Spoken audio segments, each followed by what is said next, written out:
I congratulate France for these initiatives and assure our full support. India would be happy to host the next summit.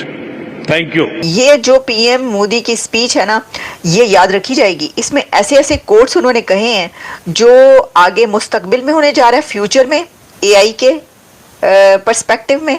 Do you see Russia or India playing a bigger role on the global scene?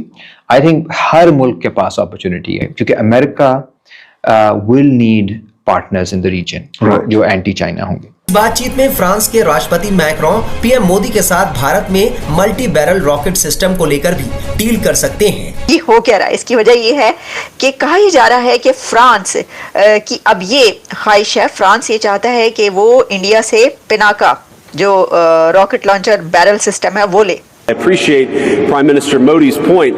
AI, I really believe, will facilitate and make people more productive. European union जो है वो कह रही है कि हम 200 billion euro लगाएंगे AI के अंदर और India is going to be their partner. India उनका पार्टनर है। लेकिन एक ज़हनी तौर के ऊपर पाकिस्तान की कौम को एक हरा दिया गया है। सर, उस मौके से हमारे पड़ोसी मुल्क हिंद ने तो बहुत फायदा उठाया। उन्होंने अपनी इकोनॉमिक डेवलपमेंट की, उस इकोनॉमिक डेवलपमेंट का पाकिस्तान पे असर हुआ। हमें क्या कोई प्रोग्रेसिव विजन नजर आ रही है इंडिया की तरफ? यूरोपियन सारे बैठे हुए थे, उन्होंने कहा एक तो आप इस खत से निकल आए कि आपकी लड़ाई हमारी लड़ाई है। इंडिया एक कौम की तरह बन चुका है, उसने एक कौम बना दिया है ना इंडिया को। से आर्टिकल 370 की मनसूखी हुई, उसके बाद से भारतीय हुकूमत ने मकबूजा कश्मीर में 50 से ज़्यादा इंफ्रास्ट्रक्चर प्रोजेक्ट शुरू किए हैं। उसमें नई सड़कें, रेलवे लाइंस, टनल्स और रिहायशी कॉम्प्लेक्स शामिल हैं। मैं देख रहा हूँ कि आज इंडिया और आज नरेंद्र मोदी जिस पैमाने पे खेल रहे हैं, जिस लेवल पे खेल रहे हैं, Pakistan need a lot of time to get into this. जिस तरह उन्होंने मिडिल ईस्ट में, सर हमारा होल्ड था, मिडिल ईस्ट में वो मनूवर कर गए। अमेरिका क्वाड 4 उन्होंने बना दिया।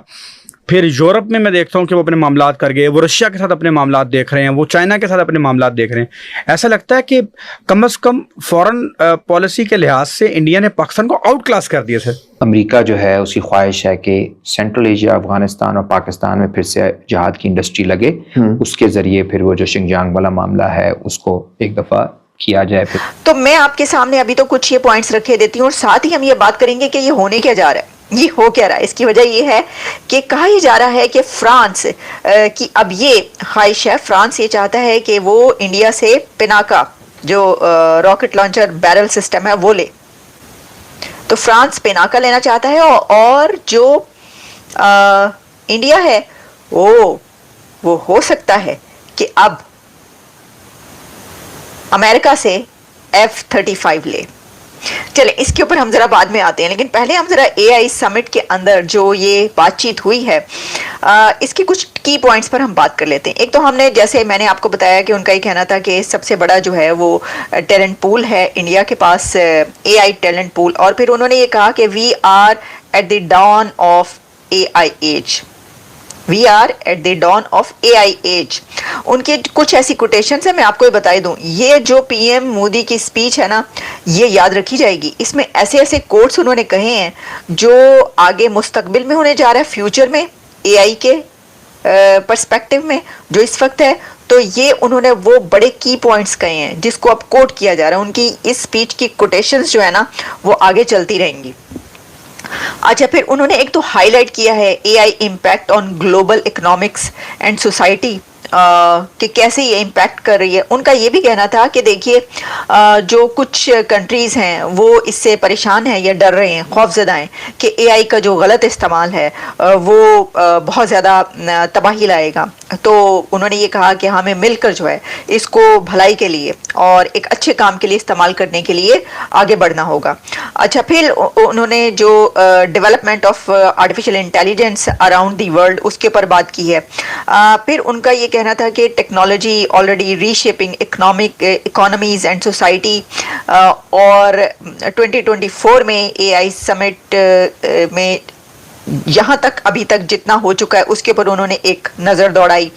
अच्छा, इसके बाद फिर डिजिटल पब्लिक, एग्जैक्टली ये जो पीएम मोदी ने बात की, उनका कहना था कि he highlighted that India has successfully built a digital public infrastructure for over 1.4 billion people at a very low cost. तो ये बड़ी बात, यानी दुनिया को उन्होंने ये बताया है ये बात कि देखिए हमने, भारत ने कितनी लो कॉस्ट में सक्सेसफुली जो है वो डिजिटल पब्लिक इंफ्रास्ट्रक्चर 1.5 अरब आबादी के लिए बना दिया है।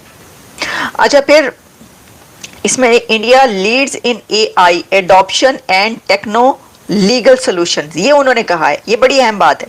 उनका कहना था कि जो regulations and a wide range of applications to modernise economy, India's economy, reform governance and transform the lives of India's people. और इसमें जो मोदी साहब है उनकी जो तकरीर है वो कैसे हर तरफ वायरल हो रही है, उन्होंने कितने एक्सपर्ट तरीके से एआई को वहाँ पर प्रेजेंट किया है, आर्टिफिशियल इंटेलिजेंस को प्रेजेंट करते हुए इंडिया को प्रेजेंट किया उन्होंने, तो ये तो एक बड़ी कामयाब उनकी तकरीर रही। अच्छा, अब इसके ऊपर ये है कि मैं आपको ये बताऊं कि क्या होने जा रहा है। भाई बहुत कुछ होने जा रहा है, और ये होने ही जा रहा है कि कहा ही जा रहा है कि अब फ्रांस ये चाहता है कि इंडिया का पिनाका सिस्टम जो है वो उसको खरीदे।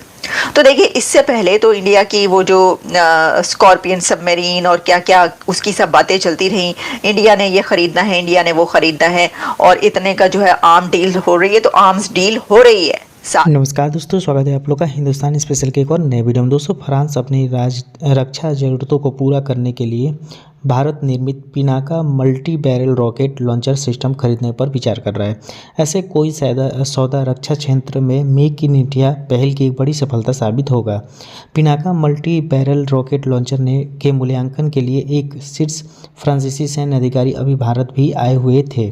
फ्रांसीसी सेना के ब्रिगेडियर जनरल स्टीफन रिचो ने कहा, हम अपनी ज़रूरतों को ध्यान में रखते हुए इस multi barrel rocket launcher system का मूल्यांकन कर रहे हैं। हमें इस तरह के सिस्टम की ज़रूरत है। उन्होंने कहा कि पिनाका वो ऐसे अन्य सिस्टम का तुलनात्मक मूल्यांकन किया जा रहा है। दोनों देशों के रिश्ते केवल व्यापारिक संबंधों तक ही केंद्रित नहीं हैं और हम साझा सहयोग को और आगे बढ़ाना चाहते हैं। फ्रांस के दोनों वरिष्ठ अधिकारी दोनों पक्ष के बीच वार्ता के सिलसिलेकार में ही आए हैं। वर्ष के शुरुआत में सीडीएस जनरल अनिल चौहान की यात्रा के दौरान फ्रांस के साथ इस रॉकेट सिस्टम पर चर्चा हुई थी। यह रॉकेट सिस्टम कई वेरिएंट में उपलब्ध है, 75 किलोमीटर और उससे भी अधिक दूर तक लक्ष्य को भेद सकता है। इससे पहले आर्मेनिया ने इसे खरीदने के लिए ऑर्डर दे चुका था और कई अन्य देश इसमें रुचि दिखा रहे हैं। पिनाका एम्बेल्स की रक्षा अनुसंधान एवं विकास संगठन के विकसित किया है और इसका उत्पादन सोलर इंडस्ट्रीज, लॉर्ड एंड ट्रूबो, टाटा और ऑल्डिस कंपनी ने मिलकर किया है।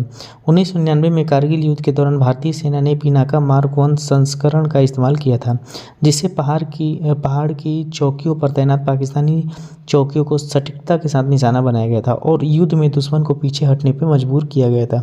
तो दोस्तों, कहीं ना कहीं जो नरेंद्र मोदी जी हैं वो रूस के दौरे पे जब से गए हैं तब से खबर चल रही थी कि पिनाका जो है वो रूस ले सकता है, क्योंकि लगभग 1 साल से ये खबरें चल रही थी कि रूस जो है वो इसको लेगा। और अब जो है वो बताया जा रहा है, अभी भी कंफर्म न्यूज़ मतलब अभी उस तरीके से नहीं है, लेकिन जो खबरें आ रही है उसको देख के लग रहा है कि भारत को एक बहुत बड़ा रक्षा जो है वो समझौता यहाँ पर हुआ है, जिसको कि आने वाले दिनों में मेक इन इंडिया में और भी काफ़ी ज़्यादा बढ़त देखने को मिलेगी। तो दोस्तों, बस आर्टिकल में इतना ही। वीडियो अच्छी तो वीडियो को लाइक और चैनल हिंदुस्तान स्पेशल को सब्सक्राइब कर लें, क्योंकि मैं आपके लिए इंटरेस्टिंग वीडियो लाते रहते हैं। मिलेंगे से न्यू वीडियो, तब तक लिखते रहिए हिंदुस्तान स्पेशल।